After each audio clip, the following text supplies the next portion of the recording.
کہ آپ اگر اسلام کی تاریخ پڑھیں، بر صغیر میں مسلمانوں کی تاریخ پڑھیں، تو مسلمان بہت کم، جب مقابلہ ہوتا تھا دشمن کا اور مسلمانوں کا، ڈٹ کے مقابلہ کرتا تھا مسلمان، لیکن نقصان مسلمانوں کو تب سب سے زیادہ پہنچایا مسلمانوں کے میر جعفر اور میر صادق نے۔ یہ وہ غدار تھے جو اندر سے سازش کر کے مسلمانوں کو، انہوں نے ان قوموں کو غلام بنا دیا صرف ذاتی فائدوں کے لیے۔ قرآن شریف میں منافق کا درجہ کافر سے نیچے رکھا ہوا ہے،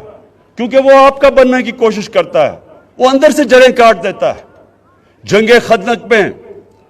جب نبی صلی اللہ علیہ وسلم مکہ کے کفار کا مقابلہ کر رہے تھے تو اتنا ہی بڑا جتنا کفار کی فوج تھی، اندر منافقین سے خطرہ تھا، اور اس لیے اللہ نے کہا تھا کہ ان کا درجہ کافر سے نیچے ہے، یہ زیادہ نقصان پہنچاتے ہیں۔ اور آج ہم پاکستان کے میر جعفر، میر صادق اور میر ایاز صادقوں کو دیکھ رہے ہیں۔